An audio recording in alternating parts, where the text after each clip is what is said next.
2026-এ আমরা তুলাবাজ, বেঈমান, মায়ের কোল খালঘেরা, বাচ্চাদের অনাথ করা এবং মুসলমানদের ধরে ধরে মিথ্যা কেস দিয়ে জড়িয়ে দেওয়া এই এই এমএলএ আমরা চাই না।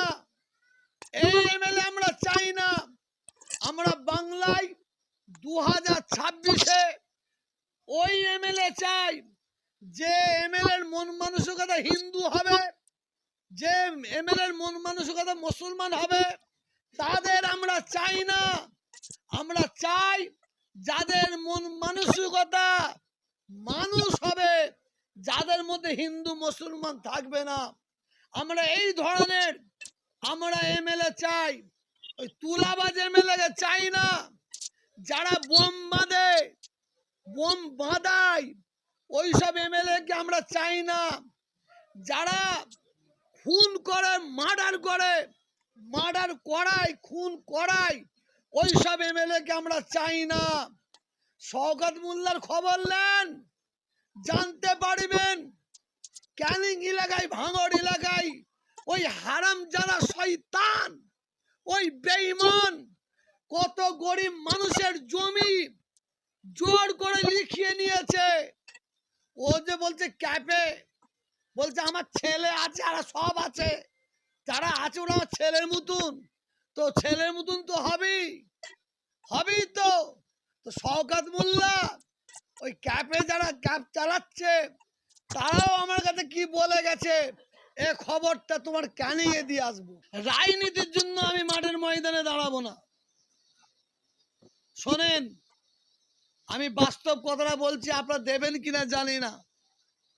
পশ্চিম বাংলার মুখ্যমন্ত্রী, অভিভাবিকা বাংলার, ওনার সঙ্গে আমার কোনো আদালত নাই। পশ্চিম বাংলার মুখ্যমন্ত্রী মমতা ব্যানার্জি, উনি বাংলার উন্নয়ন করেন। যদি কেউ বলে হচ্ছে বড় বেঈমানি, আর কিচ্ছু নাই। আর পশ্চিম বাংলার মুখ্যমন্ত্রী মমতা ব্যানার্জি যদি বলে বাংলার জন্য 99% করেছি, এর চেয়ে বড় বেঈমানি আর কিছু নাই। 34 বছর বামফ্রন্ট সরকার ক্ষমতায় ছিল। এই ফুরফুরা শরীফে 21, 22, 23 বিশেষ দিনে লক্ষ লক্ষ মানুষ আসে। 21, 22, 23-এ কম করে 30 লক্ষ মানুষ আসে। আমি 10 লক্ষ ছেড়ে দিলাম। 20 লক্ষ মানুষের জন্য 34 বছর সরকার এক গ্লাস পানির ব্যবস্থা করে নে, এক গ্লাস পানির ব্যবস্থা করে নে, একটা আলোর ব্যবস্থা করে নে। তো এই সরকার এসে মমতা ব্যানার্জি শুধু ফুরফুরা শরীফ নাই, বাংলার অনেক উন্নয়ন হয়েছে। আমার মমতা ব্যানার্জির কাছে আমার দাবি, বাংলার মুসলমানদের তরফ থেকে